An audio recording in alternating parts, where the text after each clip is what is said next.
Welcome to the Infowars Nightly News. I'm David Knight. It's Tuesday, December 11th, 2012, and here are our top stories. Tonight on the Infowars Nightly News, superhumans and super cities, the NWO's vision of 2030. Then, the Pentagon plans to build laser-equipped drones within the next 5 years. And transit authorities admit they record your conversations. But I'm sure you have nothing to hide. All that and more coming up on the Infowars Nightly News.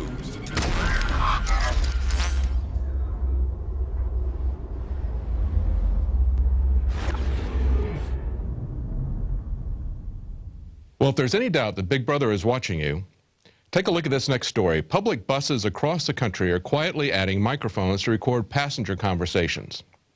Transit authorities in cities across the country are quietly installing microphone-enabled surveillance systems on public buses that would give them the ability to record and store private conversations, according to the documents outlined by a news outlet.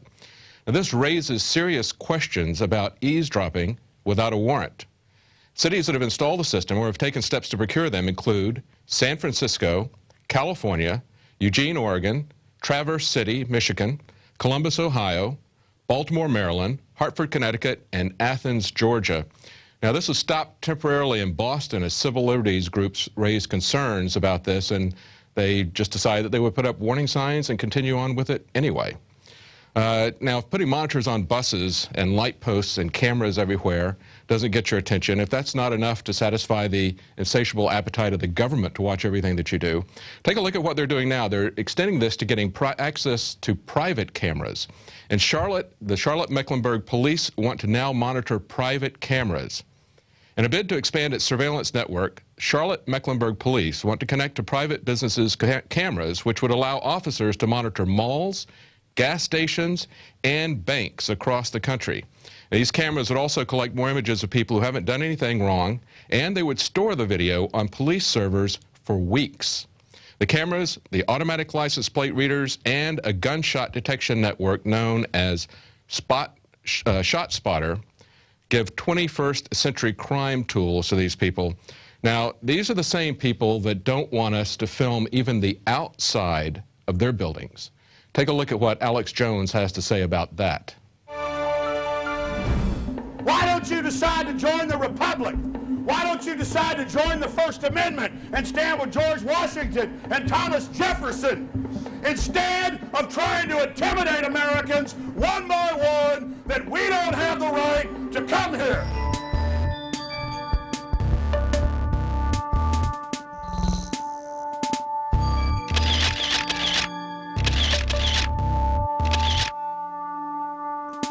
Police arrest folks all over the country for filming them in public, no matter how many times state and federal courts say it's constitutional. And federal buildings, they'll say, don't videotape, even if it's the middle of downtown Austin, like we're terrorists. It's ridiculous. You could go to Google Earth or Google Street View and see all of this. It's all about teaching you that you're bad and that you're a suspect and that you've done something wrong. It's all an act of domination by an out-of-control government. It's like telling black folks sit at the back of the bus, or the TSA sticking their hands down your pants. So we've sent reporters down to the NSA. They take other reporters' footage. They didn't take ours because we told them about lawsuits and they knew about them. You know, they knew they'd been losing lawsuits. And it's the same thing with these guys. We have to exercise our rights. And to make a long story short, Molly was out getting photos last week for Infowars magazine of just different government buildings and satellite equipment and cameras and things for the Big Brother edition that we've got coming out in a few months. And they came over and said, "You look shady, get out of here." And she said, "But it's America." And they said, "We don't care, get out of here. We're going to, basically grab you." So we're going over there now because we don't like bullies who think this is North Korea. Here we go. Hey, where is it? Okay. So I was right at the corner. You see all the surveillance cameras? The corner of the building right here? Yeah. And they came over and said, "You look shady." Yes, they said it's illegal to take pictures of any Fed building, especially if you're taking pictures of security. And that is total, absolute horse. And again, this is the federal government that's on record shipping the narcotics into this country for the last 50 years. This is the federal government that's using Al-Qaeda, even McClatchy newspaper and LA Times now report, against Libya and Syria and giving them missiles. But we can't film them because we might be terrorists. No, you work for the foreign banks that are the terrorists. So here we are.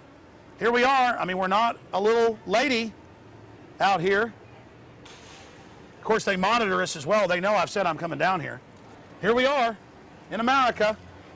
No, they'd rather corner American citizens and turn this slowly into North Korea, intimidating each person, having a chilling effect on people. By the way, do you really believe all this terrorism crud? You could drive by here all day and videotape. You could go to Google Earth and look down into their back courtyard. You could go to Street View and other services and see everything right here. No, it's about coming out to her and saying, hey, you're not in America anymore. You don't come here and you don't videotape your God, your king. You're supposed to kneel down and beg the federal government to take all of your liberties. That's what you're supposed to do. It's unbelievable what this country's turned into and how the federal government, run by foreign banks, thinks it can intimidate the press in this country. Well, that's over. Because the spirit of 1776 is rising worldwide. Now, your security crew came out here and told my reporter and my photographer that she wasn't in America anymore, that she was in North Korea, and that she could be disappeared if she dare come here and show this facility. How dare you tell people it's illegal to film your cancer centers, to film your foreign banker occupation command centers? And I, for one, am not going to stand here idle while you tell us that we don't have a First Amendment, and while you lie. The federal government is run by foreign banks. The federal government ships in the narcotics. The federal government runs the white slavery and child kidnapping rings. All you are is a collection agency for private banks.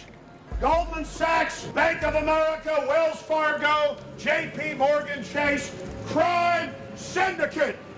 The so-called president shipped guns into Mexico to blame the Second Amendment.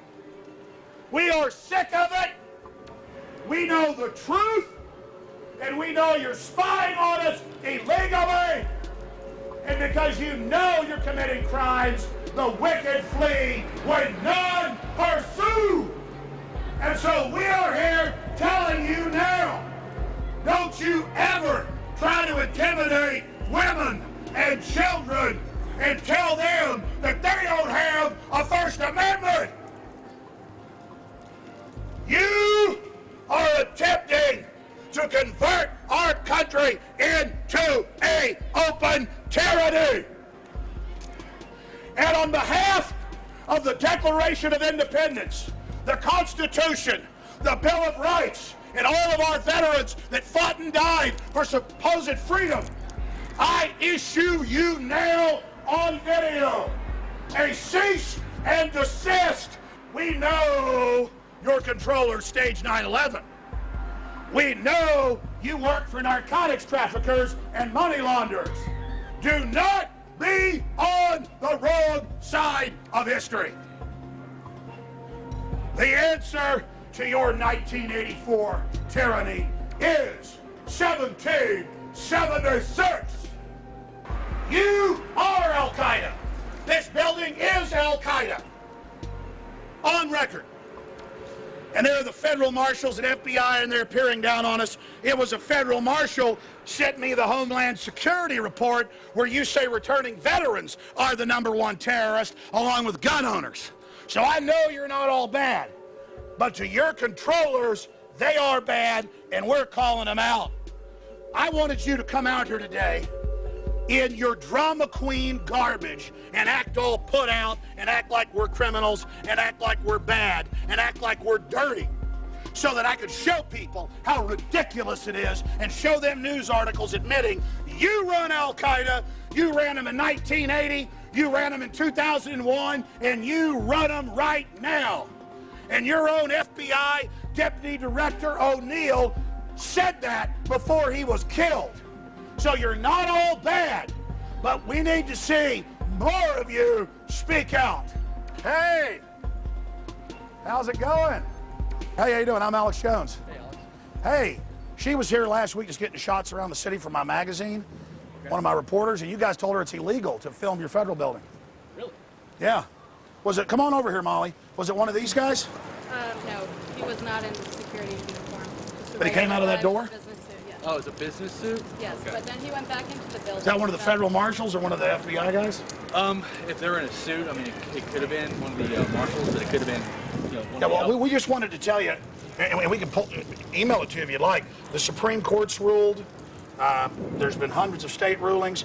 You can film federal buildings, NSA buildings, TSA, as long as you don't interfere with the internal operations of it. And it's called the First Amendment. Like in North Korea, they come and arrest you if you film a building. And last time I heard, I'm not in North Korea. Right. Well, I'm actually a listener, by the way. Oh, really? Yeah. You might get in trouble saying that, buddy. Well, listen, I know there's a lot of good people because I've had federal marshals give us, great tips on things. Yeah. My issue is a guy came out in a suit. She didn't even know this was a federal building. We said, go get some shots of the Capitol, get some shots of, cameras and stuff. And she's over here, well, oh, finally, a shot for a Big Brother issue. And they come out and say, hey, you look shady, we can arrest you. And so I said, you know what, we're going to come here because if we don't defend the First Amendment, we're going to lose it. Well, you have every right to do so. I mean, if you guys want to speak to one of the employees, one of the marshals, then you can go over there and talk to them. Sure, Molly, you want to go tell them what happened to you? What do you look like? Here, come give us a description, Molly. He was about, I'd say, in his mid-60s, and he was wearing a business suit with a tag. He went back into the building. That was the court security. So, yeah, but there should be a representative over there if you guys want to. Okay, so that's court security. 60 years old, tag, suit. What color was his hair? It was like pepper. And then what was he? What description was he? Black, white? No, he was white. He was white. And Well, he's yeah. about, yay, What color eyes? I don't remember. He had glasses on, actually, now that I think about it. Okay. Well, because of the fact that I'm not a federal police officer and I'm a security officer, I can't take your complaint and send it through. You guys. No, I know, but he came out and told her it was illegal. Okay. Well, Right, correct? Yes, he did. Well, if you would like, I mean, feel free to go in there and talk to them. You got about 30 minutes before they close.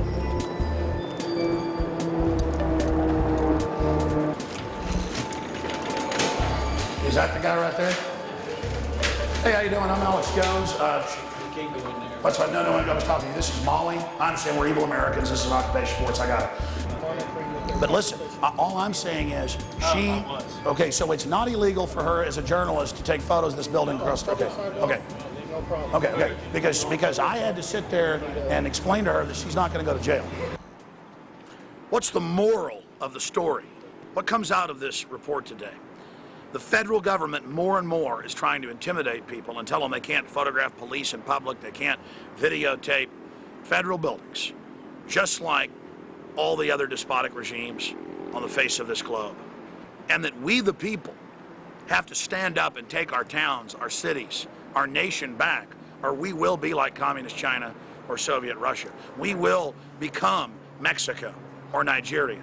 If the people do not exercise their liberty, it's like muscles, they atrophy. But it's also paramount for people that work for the government to realize the Bill of Rights and Constitution belongs to them as well.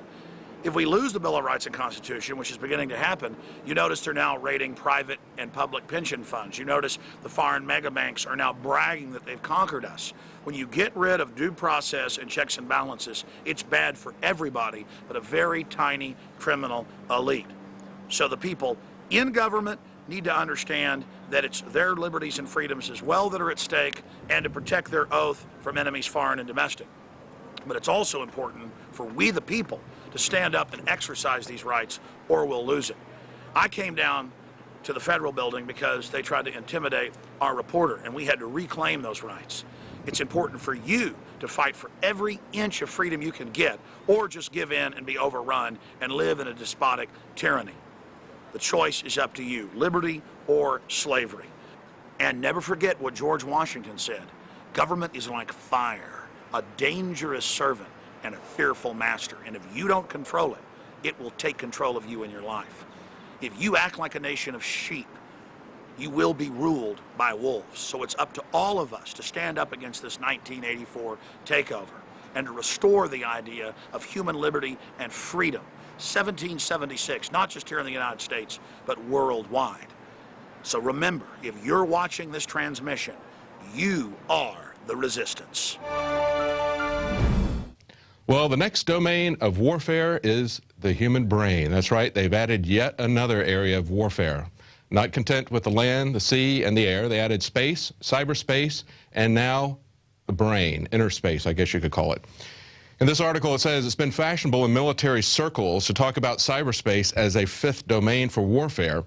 But this brain attack is about involuntarily penetrating, shaping, and coercing the mind in the ultimate realization of Clausewitz's definition of war, and that is to compel an adversary to submit to one's will. The most powerful way to do this is the brain-computer interface, BCI technologies. They even have an acronym for it. How long before we harness the power of mind control, weaponized drones? The new battle space is not just about influencing hearts and minds, it's about involuntarily penetrating and coercing the mind. The article says we need to prevent BCIs from being disrupted or manipulated, and we need to safeguard against the ability of an enemy to hack an individual's brain. Now, this is exactly what MK Ultra, Blackbird, Operation Artichoke, all these different things that they were doing in the 1950s and 60s with the CIA. That was the purpose of these programs.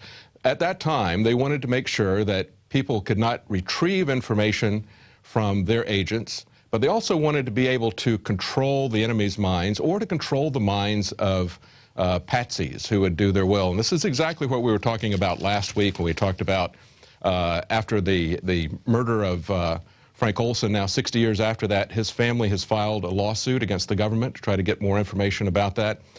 And at the same time, we see things like the shooting in Aurora, Colorado that have all the hallmarks of these types of operations. People look at you, and I'm sure if you've talked to people about this, you get kind of wild, wide-eyed looks from people when you talk to them about mind control. Well, this is something that was really going on and has been researched for 60 years, and it's at the point now where they're openly talking about it in many different ways. Here's another place where they're talking about it. Why the only secure password is the one you don't even know that you know.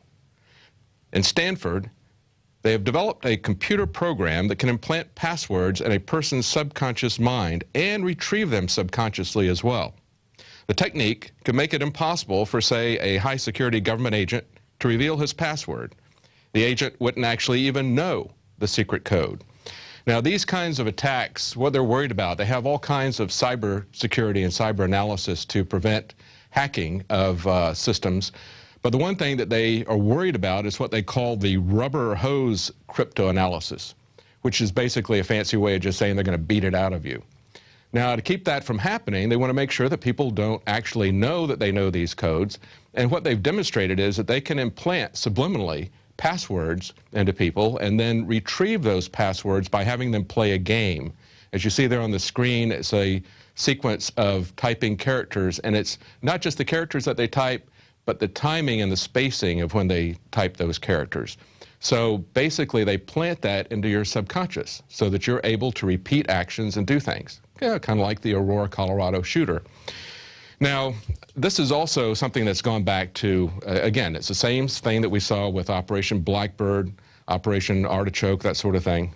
Well, another thing that people will be very skeptical of is when you talk to them about the singularity. And that's Ray Kurzweil's idea that humans are going to merge with machines and technology, that sort of thing. This article, Superhumans, Super Cities, Supercomputers, the U.S. intelligence community's vision of 2030. Now, things, according to the article, are about to get a little weird.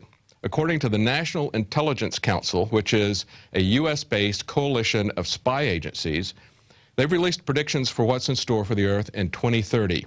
The NIC released on Monday Global Trends 2030 Alternative Worlds, a 140-page report that brings together the best brains within the intelligence sector to find out what we might expect a few decades down the road. Now, here's what they say. They think that people, for example, may choose to enhance their physical selves as they do with cosmetic surgery today in 2030. And they predict at which point the replacement limb technology is expected to be prevalent. They also talk about brain-machine interfaces. Brain-machine interfaces could provide superhuman abilities, enhancing strength and speed, as well as providing functions not previously available. And some of those functions just might be hacking you into some kind of a matrix control grid. Well, the Rolling Stones have been around for a long time. They're not gathering any moss. In fact, they're writing new songs. And here with a review of their latest is Darren McBreen. After 50 years in the rock and roll business, the Rolling Stones, who are the heavyweight champions of rock and roll, well, they've released a new greatest hits package, and it includes a hard-hitting anti-establishment song called Doom and Gloom.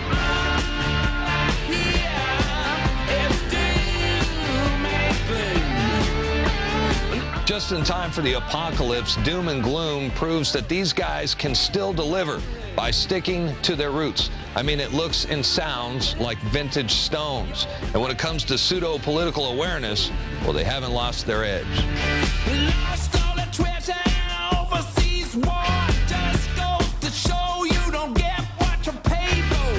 The music video depicts the destruction of the American empire as perpetual war and greedy bankers cast the population into an economic abyss. There's lots of symbolism in this piece, from the increase in poverty to the overcrowded prison system and even the poison in our food supply. Hey, can GMO make your head explode? That can't be good. The Rolling Stones at 50 are no strangers to political controversy. In 1991, their song High Wire deconstructed the buildup to the Persian Gulf War and criticized the politics behind it. We sell them missiles, we sell them tanks, we give them credit, you can call up the bank. It's just a business, you can pay us a crude. You don't love these toys, just go play out your feuds. Got no pride, don't know whose boots we lift. We act so greedy, make me sick, sick, sick. In 2005, they released Sweet Neocon, which was highly critical of the Bush administration. You call yourself a Christian, I think that you're a hypocrite. You say you are a patriot, I think that you're a crock of shit. Another line from the song reads, "It's liberty for all, democracy's our style, unless you are against us. Then it's prison without trial," which was no doubt a lyrical jab at the Patriot Act, and needless to say, the song never made a big bang on Clear Channel. And now, with the release of Doom and Gloom, it looks like the Stones have thrown themselves back into the political spotlight. Now, I originally wanted to give the song 5 stars, but I had to take a point away just knowing that a few years ago, Mick Jagger got knighted by the Queen. Come on, Mick, what were you thinking? But look, regardless, the song rocks. I give it 4 stars and applaud their effort on political awareness. You know, one of the reoccurring themes of the music video is a group of victims who are holding up question marks, as if to say, if the economy collapses, question the origins of that disaster. And according to Doom and Gloom, you're not going to get the answers on your television sets. This has been an Infowars Nightly News Music Review. I'm Darren McBreen. Well, from the Rolling Stones, we have a daily quote from Jim Morrison. Whoever controls the media controls the mind. Oh, that's true, isn't it? They can tell us that it's a good thing to have mind control, I guess, once they start doing it. I don't think I'm going to believe that. Well, in another front, the misuse of technology, the Pentagon is hoping to arm drones with laser weapons inside 5 years. This company hopes that the laser, which will supposedly be able to take down an aircraft, will be small enough to put on a drone within just 5 years. Current drones, like the General Atomics MQ-1 Predator, can fly missions lasting from up to 40 hours before refueling, but they have to reload after firing their payload of 2 Hellfire missiles. Now, the person who wrote this article and analysis says that even if drone lasers are realized, the primary problems of drone warfare remain. Some legal scholars and military officers assert that drone killings are too easy to order, that they're illegal, that they shouldn't be conducted in secret by the CIA, and at the end of the day, they generate a dozen terrorists for every one that's killed. The real problem, of course, isn't a lack of Hellfire missiles. The challenge is knowing where to aim them, and swapping Hellfires for lasers won't change that. And that's exactly why we held the protest of drones this last weekend in Austin, the drone mob. And if you weren't there to see it, here's some of what you missed.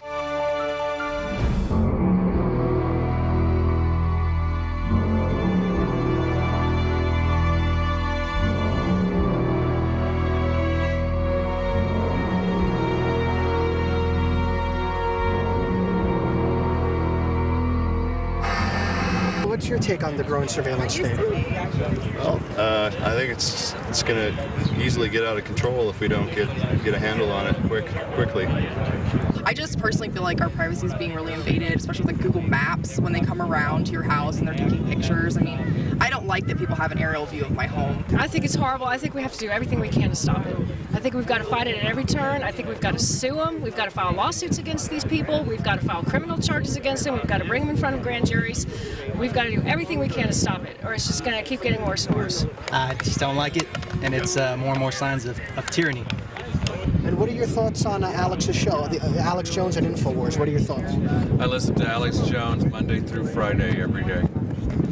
And he exposed me to a lot of ideas that I would have thought were irrational 5 years ago, but I watched the Bush elections and the dimpled Chads, 2000 and 2004. I was horrified by what I saw, and it was amazing. When I watched 9/11, I didn't believe 9/11. And Alex Jones was the only person out on the media who was pointing out the truth. And because of him, I've been reading a lot of books by a lot of authors, and I've been exposed to a lot of ideas. And it feels good to be awake. It feels good. Speaking of being awake, do you think the public's asleep to this? Pretty much, and Alex and his show Infowars just wake me up 6 years ago, and I came from another country and I lived through this illusion. America, the freedom and greatest country, and I start realizing this is not much that freedom, because if we're afraid of police and afraid of government workers, this is not that much free country. And what's happened next, I just accidentally saw the show and opened my eyes, and I am very thankful for what you guys doing on this show, because this brings me the freedom of my thinking. You know, if the truth hurts, let it hurt. You know, it's just like a good Reiki session or massage session, you know, with Rolfing, like some Rolfing session, you know. Sometimes the truth hurts, and it's going to put you back in alignment, and your energy is going to start flowing, and you're going to start feeling better. You know, who likes to drink wheatgrass? Well, drink wheatgrass, and, you know, your cancer might go away. You know, look at some of these institutes like OHI, Optimum Health Institute. You know, people that are putting information out, they're heroes. Alex, I call him the cowboy that hung out with the Indians a little too much. You know, Alex can make these subjects palatable to the society, the empire that is mostly masculine-based and hooked on violence and guns. He can talk to the football crowd and the cops and get along with them. You know, none of the peace activists were able to make peace with cops or veterans.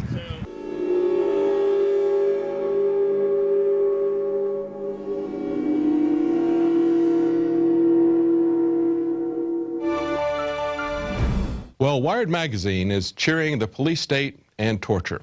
Yes, in their review of Zero Dark 30, which is yet to be released to the general public, Catherine Bigelow's new film about the decade-long manhunt for Osama bin Laden begins with an unsparing, nauseating, and frighteningly realistic look at how the CIA tortured many people and reaped very little intelligence. Never before has a movie grappled with post-9/11 torture the way Zero Dark 30 does. The torture on display in the film occurs at the intersection of ignorance and brutality, while the vast majority of the intelligence work that actually does lead to bin Laden's downfall occurs after the torture has ended. So basically, there's been a lot of talk back and forth and film reviews. It hasn't been released to the general public yet, but some early reviewers have seen it. Some of them are really criticizing, just like in that review I had there, they're really criticizing the introduction of torture, showing it as an acceptable means to an end. Wired magazine, unfortunately, came to the defense of the movie and said that they didn't really think that it was featured that much, that prominently. But that's where we are today. We're really kind of at the juncture where it doesn't matter what the legality is, it doesn't matter what the morality is, we're just concerned about whether or not something is effective. Does it achieve our ends, or more specifically, does it achieve the government's ends? And of course, we aren't really to consider whether those ends are in and of themselves legal and moral. But we're going to be talking about something that is exactly along those lines when we come back from the break. We're going to have an interview, and the topic of that interview is going to be the NDAA, which is exactly that type of discussion. What is legal, what is moral, and what is constitutional? We're going to talk about that right after the break. Recently, the Harvard School of Health looked at more than a dozen scientific studies concerning fluoride and confirmed what countless other scientists have been documenting for decades. Sodium fluoride in the body reduces IQ and increases cancers. You see, the aluminum industry and the fertilizer industries would have to pay to store all the toxic waste they produce, but instead they get our counties and cities to pay to put the poison in our water. It's not just fluoride we're getting, but lead, mercury, arsenic, the list goes on. And a lot of this toxic waste comes from China. Unfortunately, fluoride and its derivatives are only one of hundreds of toxins being added to our drinking water. We're battling the globalist on so many fronts. Health is an area where we can all take control of our lives, and it all starts with that basic building block of water. It is time to purify our family's water. The ProPure filtration system with added fluoride filters is the best system from my research to protect you and your family. Infowarsstore.com already has the lowest prices on ProPure water filtration. But until December 10th, we are going to offer 15% off the already lowest price. I know what I'm giving my family this Christmas. ProPure. Go to Infowarsstore.com and get 15% off the already lowest price out there with the code WATER15. WATER15, and you get 15% off at Infowarsstore.com.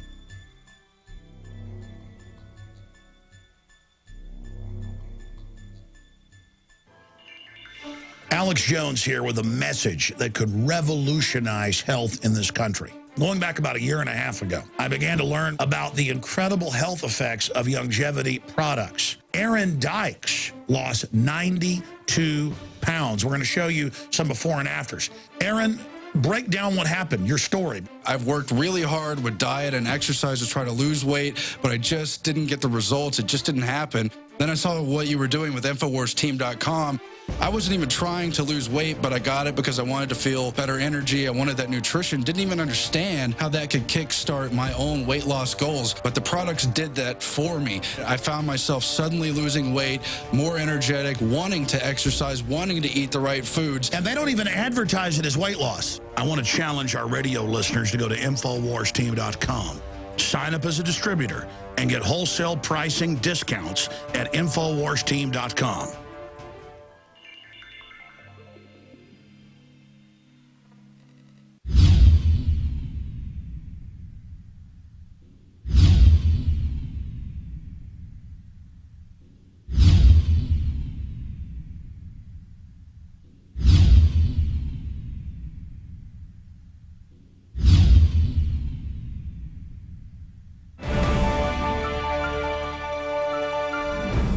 Tonight we have as a guest a Yale Law School graduate, a former U.S. Army paratrooper, and a former staffer of Congressman Ron Paul.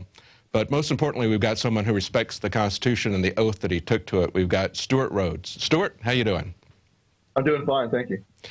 A couple of the things, you've got 10 points on your website about oath keepers and orders that they would refuse to obey based on their oath to the Constitution. And the NDAA indefinite detention provisions contradict directly at least two of those. What do you think about the recent developments of that, the Feinstein-Lee amendment that passed in the Senate? I think it's just empty words and smoke and mirrors. All it really says is that you can't detain American citizens unless an act of Congress expressly authorizes it. Well, the Supreme Court in the Hominy decision in 2004 already interpreted the 2001 AUMF, the authorization to use military force, as authorizing military detention, because military detention is part of the application of military force. And so the Feinstein Amendment does nothing. And also, in addition to that, the NDA of 2012 expressly authorizes military detention of U.S. citizens. I mean, this is all totally unconstitutional. Exactly. Let me read that so the audience knows exactly what was passed here. This is Senators Feinstein and Mike Lee sponsored this bill. And this is the amendment that it says right here. An authorization to use military force, a declaration of war, or any similar authority shall not authorize the detention without charge or trial of a citizen or lawful permanent resident of the U.S. apprehended in the U.S. unless an act of Congress expressly authorizes such detention. That's exactly what you just said. So it basically is meaningless. Well, also, Congress has no authority to authorize detention without a grand jury indictment or trial. So Congress is purporting to have a power nowhere granted in the Constitution, and then is saying that unless we, Congress, authorize this, you can't do it. Well, Congress already authorized it, and it's already been interpreted to authorize it twice now. Yeah. So it's just empty smoke and mirrors, make you feel like everything's fine, go back to sleep, and the policies will not change. Nothing's going to change as far as the claimed power of the president to detain you. Yeah. So, that's exactly, Justin Amash of Michigan, the congressman up there, said, at best, it's a constitutional fumble that gives powers to Congress that they didn't already have, which is what you just said. And then he said, at worst, it's a head fake. Rosy language intended to distract you from efforts to oppose NDAA detention powers while only continuing the practice but affirming others at the same time. As some people have pointed out, this Feinstein-Lee amendment does nothing about posse comitatus, and it changes the wording of the Constitution from protecting persons to something that just protects citizens or lawful residents, right? Well, actually, I mean, right, yeah, it does do that, but the basic problem with it is it's making the same argument that was made back in 2004 during the Hamdi case. In that case, the ACLU and other groups out there said, well, Congress hasn't authorized this. The argument was only over whether Congress had given authorization.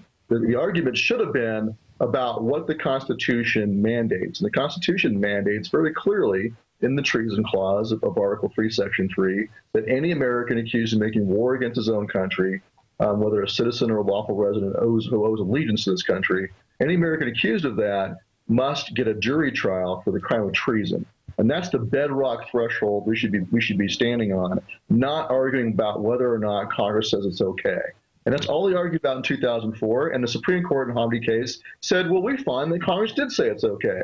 In the 2001 AUMF, Congress authorized the president to use such force as he thought reasonable against any person, group, or nation that had anything to do with 9/11. And so that's an authorization of military force. And the court ruled that military detention is part of the application of military force. Mm-hmm. And so that left the ACLU dead in the water in 2004. And here you got the left, Feinstein, committing the same errors. They don't want to argue about the Constitution. They don't want to challenge the absurdity, the absurd notion that the U.S. military could ever treat an American citizen or lawful resident the same as a foreign enemy in wartime.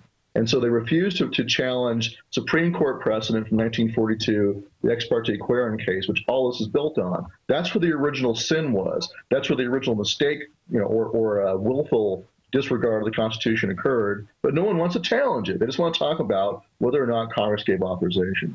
Right. So you've got the Senate basically doing something that doesn't get us anywhere. Now, we've also got courts have basically dropped the ball on protecting our rights on this as well. We had Chris Hedges challenged it, and Chris Hedges challenged it back in January, I believe, right after it was passed. In May, they got a stay, and then in October, you can fill in some more details on this. We had a 3-judge panel basically say effectively that the statute does not affect the existing rights of U.S. citizens or other individuals arrested in the U.S. Well, what about our right to trial by jury?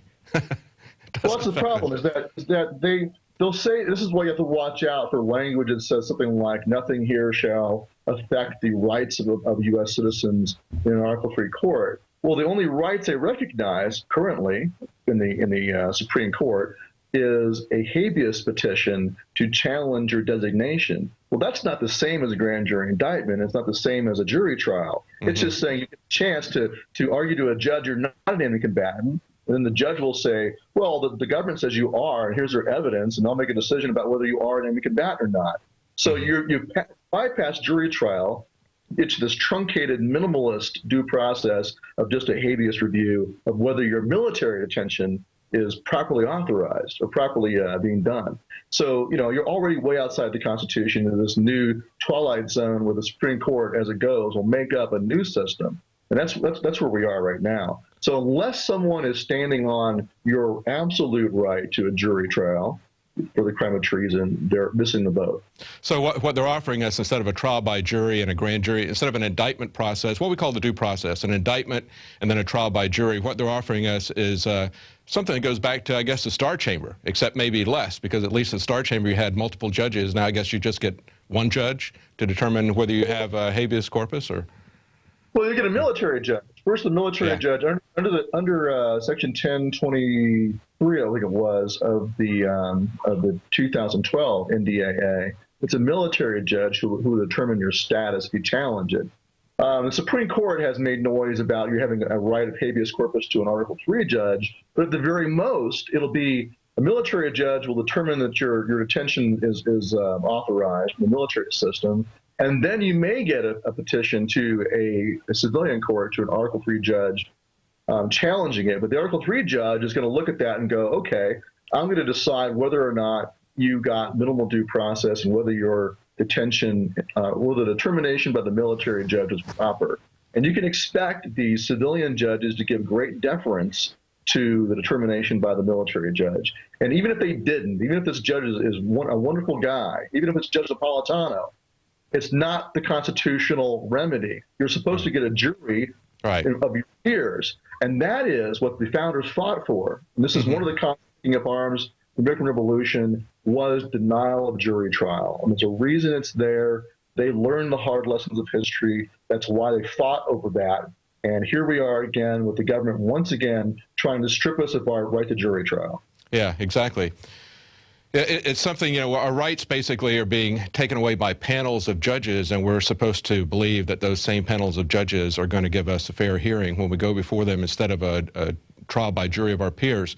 But, you know, most people, you know, we're not standing up, I think. Most people don't realize how much they've lost because we've essentially given away trial by jury, right? Most people plea bargain and don't trust their fellow jurors because in most cases, judges are telling the juries that they're just turning it into a kangaroo court. They're not telling them that they can judge the law as well as the facts of the case, and they punish any lawyer who tells that to the juries, except in a few notable cases in New Hampshire, I guess. We've had a couple, and we've had some people who defended themselves. We had the New Jersey weed man who based his entire defense, his self-defense, on jury nullification, and he was acquitted unanimously in New Jersey of marijuana charges. But it's a very powerful thing when you've got your jury of your peers judging not just the facts, but whether or not they agree with the law. But people in America have had that taken away from them for so long, they don't really realize what they've given up. They don't know what they have. I mean, it's kind of normalcy bias. They don't understand what they're losing because they're ignorant of their own history and their own heritage. And so, but there is, I think organizations like FIJA, the Fully Informed Jury Association, are certainly correcting that ignorance. And this is why I believe the elites want all the more to get rid of jury trial. And this is their most effective way to do it, is to say, well, this is not a criminal system. This is a law of war system we're now dealing with. And they just sidestep the entire Bill of Rights. Right. But here's the big point also is you may never even get a trial. You may never even get a determination of your status because the president just kills you with a predator drone strike. That's right. Under the same logic of the laws of war, he doesn't have to detain you at all. He can just kill you. That's right. Well, so we can see that all the branches now, the federal government basically have had a say-so, and they're all in favor of this militarization and the loss of our due process. What about the states? We just had Michigan at the end of last week pass 107-0 unanimously. They passed an anti-NDAA bill that still has to pass in the other house there in Michigan, and the governor has to sign it. Virginia has passed an anti-NDAA bill that's completely passed there, and we've got a bill that's been drafted here in Texas that will come up next year that's pretty good. How do you feel about that? Well, that's exactly what has to happen. And this is a parallel to what happened back in 1789 or 1798. I mean, when you had the Alien Sedition Acts, you had a resistance in the states. Back then, it was the same kind of problem. You had the federal government dominated by oath breakers. That was a Federalist Party back then. Both Congress and the presidency and the courts at that time agreed that the Alien Sedition Act was just fine. And so Thomas Jefferson and Madison went to the states and said, you have a duty and responsibility to stand up. Well, the same thing's happening now. The federal government is so corrupt and so outside the Constitution that your only possible rescue as far as legality goes, it's going to come from the state standing up. And so I think nullification is the proper remedy. And I'm glad to see that this, the 10th Amendment Center's done good work on this. I've helped to write some draft legislation as well. And so, we're doing what we can in the states to resist. And it's good to see that some states are standing up. That shows you the difference between the federal government and the states. You can still get state legislators who understand the Constitution and do the right thing. I think the federal government's a lost cause as far as that goes, at least in the short term. That's true. I would agree with you. There are some state senators that aren't going to do the right thing, though, and don't get state nullification. You have an article on your website. Chris Ann Hall, who is a former prosecutor and attorney who supports the 10th Amendment, had some correspondence with a state senator there. Actually, he's the state Senate president, Don Getz, if I pronounce his name correctly. Tell us a little bit about that. Well, right. Christine Ann Hall wrote him a letter about nullification against unlawful congressional action, and his response to her was rather shocking. In his response to her, she says, like you, I believe Obamacare is unconstitutional, wrong-headed policy. I consistently voted in the legislature against it, blah, blah, blah. As a nullification, he says, I tend to favor the approach used by Florida's first governor, Andrew Jackson.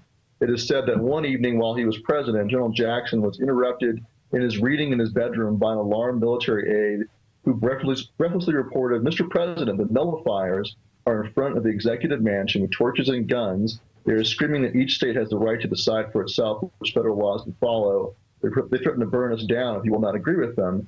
And without lifting his head from his reading, Andrew Jackson said, shoot the first nullifier, touches the flag, and hang the rest.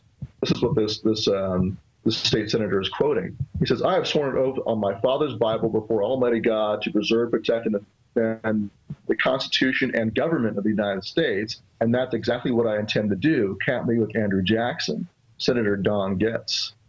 Well, he's not really defending the Constitution because his Constitution doesn't have a 10th Amendment in it, right? Well, I mean, even more basic than that, his oath is not to the Constitution and government of the United States. He doesn't even know what his own oath was. His oath was to the Constitution of the United States and the Constitution of the state of Florida. And it'd be one thing if someone was trying to overthrow the Constitution and say, we want to scrap the Constitution and we want to violate the Bill of Rights and do a military coup or something like that. But what we're talking about here are people who are defending the Constitution against unconstitutional action by the U.S. Senate and by the U.S. Congress. As for example, with the NDAA. The NDAA, I think, is treason. It's making war against the American people, applying the laws of war to them, the same as if they were in Iraq or Afghanistan. And so when you're nullifying against that, what you are doing is defending the Constitution. This guy's got it completely backwards. Yeah. The NDAA is not only a war on the American people, it's an undeclared war officially. I mean, unless the NDAA is their declaration of war. I guess we could take it as that, perhaps. Yeah, I think you could. And so, but like you said, though, in his mind, there's no 10th Amendment. There's no duty of the states to resist federal tyranny. When it was made very clear from the very beginning, in the Federalist Papers, for example, that it was a responsibility of the states, and that's where your focal point of resistance would be, is in the state legislatures, hopefully. Mm-hmm. Well, Stewart, is there anything else that's on your mind here that you'd like to tell us while we got you on the line here? Well, we're doing, next thing we have coming up is a Liberty Tour. We're doing a concert with Jordan Page and also with Rebel Inc., an awesome band, right outside of Fort Hood on January the 18th. And so folks can go to our website. And what we're asking people to do is to buy a soldier a ticket. If you pitch in $10, it buys one troop from Fort Hood a free ticket into the concert. So please go check that out. That's a great idea. Well, thank you very much. It's a great website. I really support what you're doing. We all do. Oathkeepers.org. I suggest everybody go there and support that concert. Do what you can to support the organization. Well, Stewart, thank you very much for joining us today. Thank you. Appreciate it. Thank you. Bye-bye. And if you'd like to support Infowars, we've got a brand new site for you on Prison Planet TV. It's Operation Wake the Sleeping Giant. It's a great new look for the website. Everything is a lot easier to find, a much cleaner look. And if you'd like to buy a membership, you can share that with up to 10 people. At least 10 people can be streaming simultaneously, so you can actually share it with more than that. But it helps to support our operation. It helps to get the information out to other people. And so check out the new look at Prison Planet TV. Well, that's it for tonight. We'll be back tomorrow night at 8 o'clock Eastern and 7 Central. I'm David Knight.